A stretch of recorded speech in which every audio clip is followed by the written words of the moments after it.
কর্ণপিশাচিনী হাসতে হাসতে উত্তর দেয়, ওটা কিসের কাগজ ছিল, মনে নেই না তোর?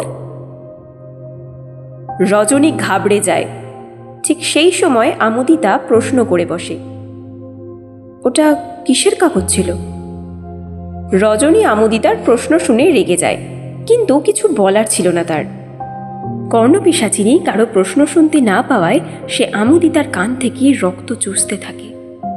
আমোদিতা কষ্ট করে কোনোভাবে পুনরায় জিজ্ঞেস করে, ওই কাগজ কিসের ছিল? কর্ণপিশাচিনী জানায় ওই কাগজ ছিল জমির দলিল, যেটা অনুরাগ বিরাটের নামে করে দেয়।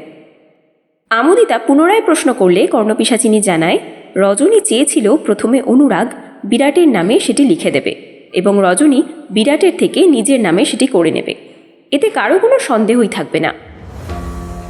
কি চালাক তোর মা! এই বলে সে হাসতে থাকে। আমোদিতা রজনীর ওপর রাগ করতে থাকে। সে বারংবার তার মাকে দোষারোপ করে বিরাটের মৃত্যুর জন্য, কিন্তু রজনী তাকে বোঝাতে থাকে তার বিয়ের জন্যই এত কিছু করা, কারণ সে তো আর দেখতে ভালো নয়। তাদের কথোপকথনের পরেই কর্ণপিশাচিনী আবারও প্রশ্ন করে বসে, কিরে আমোদিতা, জানতে চাইবি না অনুরাগ কোন কাগজে সাইন করতে চায়নি?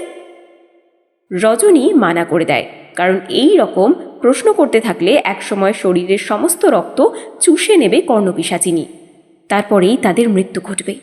কিন্তু আমোদিতা যেন বারণই করতে পারছিল না, একটার পর একটা প্রশ্ন তার মাথায় আসছিল। আমোদিতা প্রশ্ন করেই বসে, অনুরাগ কোন কাগজে সাইন করতে চায়নি? কর্ণপিশাচিনী জানায়, গ্রেভিয়ার্ড কোঠির কাগজে, কারণ গ্রেভিয়ার্ড কোঠিকে সে ভালোবাসত। তাদের শরীরে আর জোর ছিল না, তাই রজনী কর্ণপিশাচিনীকে ফিরিয়ে দেওয়ার পরিকল্পনা করতে থাকে, কিন্তু কর্ণপিশাচিনী ভয়ঙ্কর হাসিতে সমস্ত ঘরকে কাঁপিয়ে দেয়। সে জানায়, তোর মা কর্ণপিশাচিনীকে আহ্বান করতে পারে, কিন্তু ফেরানোর মন্ত্র জানে না। এই বলে সে পুনরায় হাসতে থাকে। আমোদিতা তো ভীষণ ভয় পেয়ে যায়। তারা দুজনেই দুর্বল হয়ে পড়ে, তাদের কান থেকে রক্ত ঝরতে থাকে, আর তারা অজ্ঞান হওয়ার অবস্থায় চলে যায়। কিন্তু কর্ণপিশাচিনী কেবলই বলে যাচ্ছে, প্রশ্ন কর, প্রশ্ন কর আমোদিতা, তুই প্রশ্ন কর, তোর মাথায় প্রচুর প্রশ্ন ঘোরাফেরা করছে, প্রশ্ন কর, প্রশ্ন কর। জানতে চাস যুগ কার সাথে নাচ করে, কার সাথে ঘুরে বেড়ায়? জানতে চাস? প্রশ্ন কর, প্রশ্ন কর। আমোদিতার ভীষণ ইচ্ছে করছিল জানার, কিন্তু প্রশ্ন করার সাহস সে আর পায় না, কারণ সে জানে তার একবার প্রশ্ন করলেই মৃত্যু নিশ্চিত। কিন্তু কর্ণপিশাচিনী বুঝতে পারে আমোদিতা আর তাকে প্রশ্ন করবে না। তখন সে রজনীকে প্রশ্ন করে বসে, রজনী, তুই কি জানতে চাস না যক্ষিণী আর বন্দনার মধ্যে কি সম্পর্ক রয়েছে? কি করে সে যক্ষিণীর কথা জানতে পেরে যায়? এবার রজনী প্রশ্ন করে বসে। আমোদিতা মানা করা সত্ত্বেও রজনী প্রশ্ন করে, বলো, তুমি বলো। কর্ণপিশাচিনী হাসতে হাসতে বলে, অবশ্যই বলবো, তার আগে তোদের একটু রক্ত খেয়ে নি। বলা মাত্রই রজনী আর আমোদিতার কান থেকে রক্ত বের হতে শুরু করে, আর তা চুষতে থাকে কর্ণপিশাচিনী। কর্ণপিশাচিনী জানায়, যখন বিরাটের মৃত্যু হয় ঠিক তার 1 সপ্তাহ পরে বন্দনা গ্রেভিয়ার্ড কোঠিতে যায়। কথা শেষ হওয়ার আগেই রজনী বলে, আমি জানি, বাকিটা বলো। আমি জানি বিরাটের মৃত্যুর 1 সপ্তাহ পরে বন্দনা গ্রেভিয়ার্ড কোঠি যায়, কিন্তু সেখানে কি হয়েছে কি জানি, শুধু বলতে থাকে, আমি সব দেখে নিয়েছি, সব দেখে নিয়েছি। কি হয়েছে, কি দেখেছে ওই জানে, কর্ণপিশাচিনী কিছু একটা বলতে যাবে, আমোদিতা দেখতে পায় ঠিক তখনই বন্দনার হাতটা নড়ে ওঠে। মনে হলো তার জ্ঞান ফিরেছে। বন্দনার হাত নড়তে নড়তে কর্ণপিশাচিনীকে যে দ্বীপের মাধ্যমে আহ্বান করা হয়েছিল সেই দ্বীপকে সে নিভিয়ে ফেলে। দ্বীপ নিভতেই কর্ণপিশাচিনী চলে যায়। যেন মনে হয় দ্বীপ নেভানোর জন্যই মনে হয় বন্দনার জ্ঞান ফিরেছে।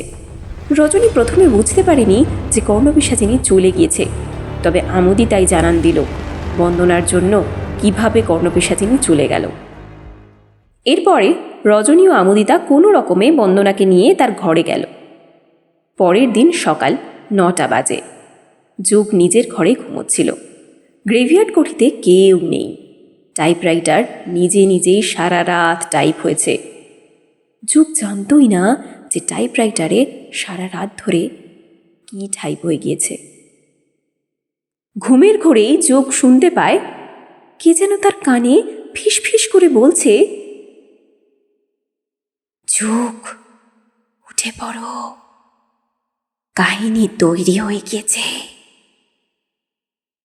যোগ উঠে পড়ো, কাহিনী তৈরি হয়ে গিয়েছে। বারংবার একই শব্দে যোগের ঘুম ভেঙে যায়। ঘুম ভাঙলে যোগ দেখে সকাল হয়ে গিয়েছে। আবারও সে কানের কাছে একই শব্দ শুনতে পায়, কাহিনী তৈরি, কাহিনী তৈরি, কাহিনী তৈরি।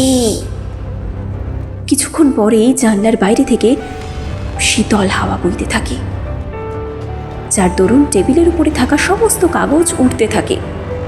যোগ চিন্তায় পড়ে যায়। তার যে স্টার্ট আপ প্ল্যান ছিল সবই তো ওই কাগজেই লেখা ছিল। কাগজ উড়ে গেলে তার সমস্ত প্ল্যান যে নষ্ট হয়ে যাবে। তাই সে দ্রুত কাগজগুলো গুছোতে থাকে। ঠিক সেই সময় তার একটা কাগজের উপরে নজর চলে যায়, যার উপরে হেডিংয়ে লেখা অষ্টমীর শিকার। যোগ প্রথমে অবাক হয়ে যায়। তারপর সে প্রথমে গুরুত্ব না দিলেও সে তার নিজের লেখা খুঁজতে থাকে, কিন্তু নিজের লেখা কাগজের সাথে ওই কাগজগুলো চলে আসে। তাই সে প্রথমে অবাক হলেও ধীরে ধীরে লেখাটা পড়া শুরু করে।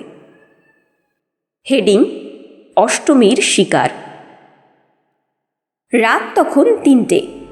রঙ্কাভুজা গ্রাম তখন নিঝুম অন্ধকার ছিল।